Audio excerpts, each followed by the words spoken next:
seized all of them, and they glorified God, saying, "A great prophet has risen among us." Amen. Please be seated.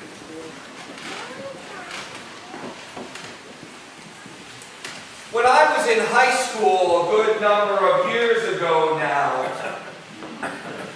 feels good to say that, you know.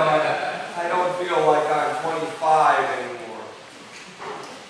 It was coming close to prom, the end of the year.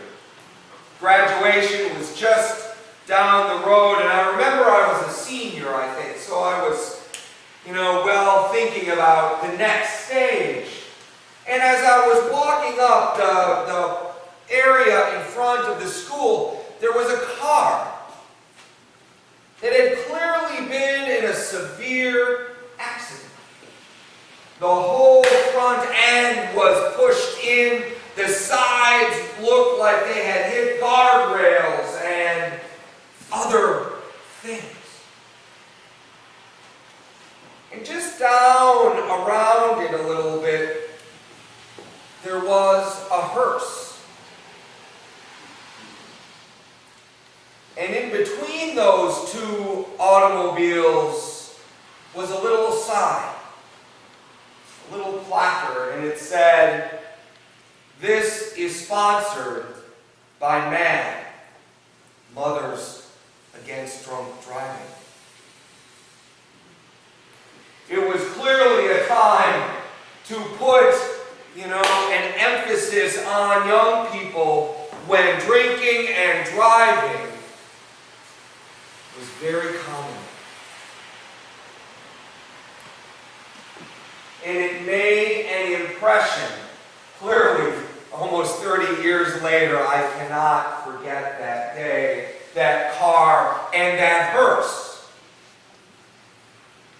right in front of my school.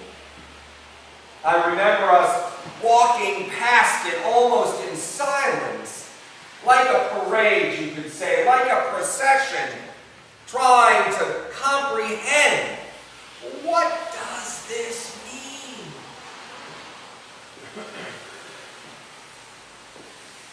Similar to that widow walking in a procession.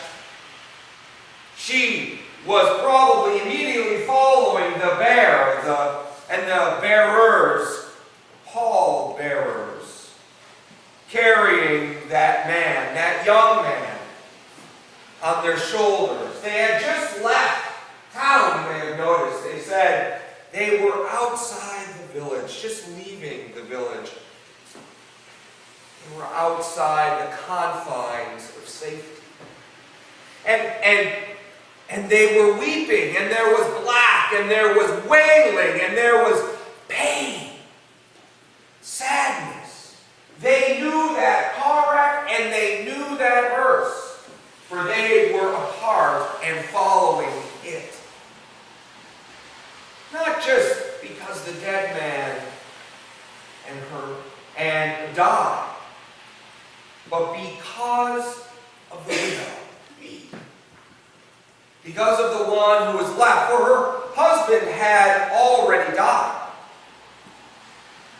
There were no uncles, it said. There were no other brothers. There were no other males in her life to support her, to give her in those days meaning.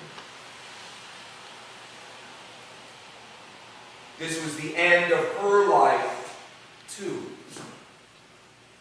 Not just her sons. And off in the distance, they heard singing and dancing and praising God. Jesus was coming to town.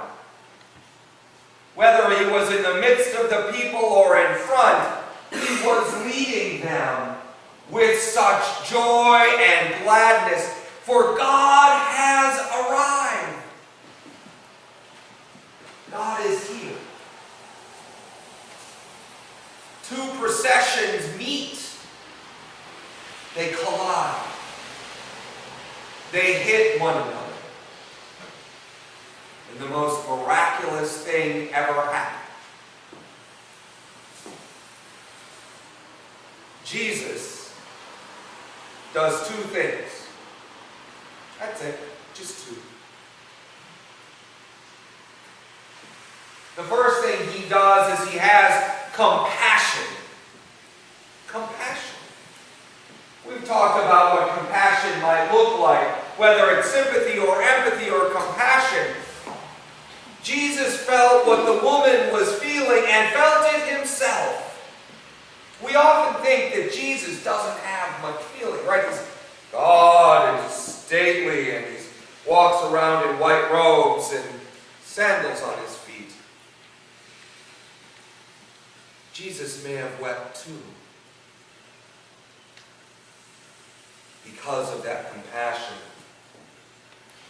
And secondly, the other thing that he does is he gives the widow new life.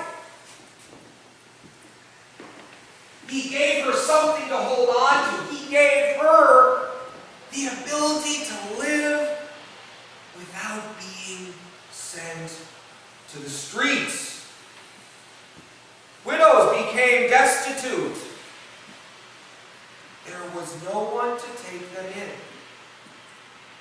Now you might be saying, but Rick, the dead man was raised. Isn't that a part of this story? Isn't that the miracle that took place? Isn't that what this story is trying to tell? That compassion turns to new life. Yes, but not to what and to whom we believe or think is getting new life. For he goes and he touches, right? Jesus is not afraid to touch. And he touches not the dead man either, but the bear, that on which he lay. And they stopped. The singing and the dancing and the wailing and the weeping. And silence overtook the day. Silence. No one knew that this could ever happen.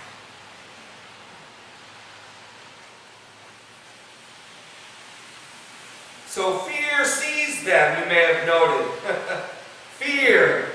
I think I might be a little fearful if somebody walked up to the casket and all of a sudden it opened and somebody stood up. It feels out of this world, doesn't it? As though it could never happen. But those parades, those processions, those gathering on their journey outside of town collided, and the most amazing thing took place. The widow was no longer alone. So they started to glorify God, you may have noted. Maybe everybody started to play the drums and the tambourines and sing and dance for joy. For we sing a song of glory to the Lord Sunday after Sunday, because parades this day meet. We processed in, didn't we?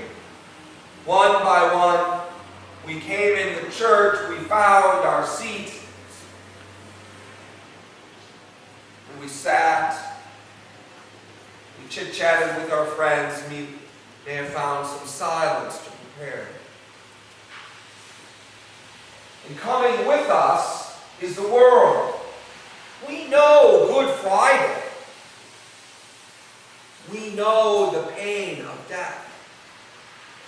Maybe not of a son, but maybe so. Maybe not that of a parent or a spouse, but maybe so. Maybe the loss of job. Maybe the loss of relationship. Maybe just loss. That Good Friday, that weeping and wailing come with us every time we come. And then we get here, we say, okay, God, we're going to sing this joyful song. We're going to walk with Jesus. For we know Easter Day as well. We know what it means to have life. And they meet. They meet in us. They meet in our lives.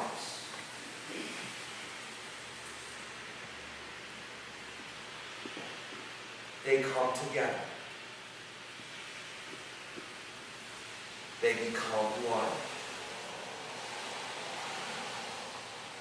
Fear and glory are the way of life, aren't they? For this prophet is here and knows and touches and embraces and weeps and smiles.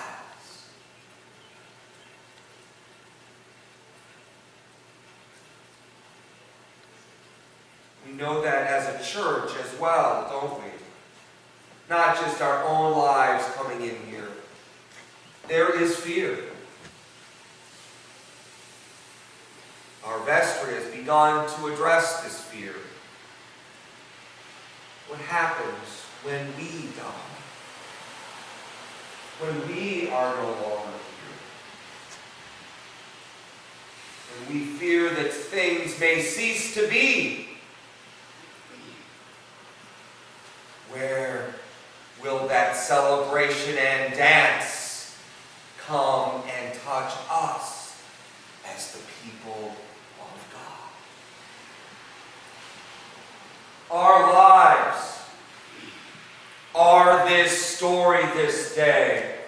Not that we will just sit up, not that we will be the one who is touched, but that we, like the widow, will be given new life. Amen.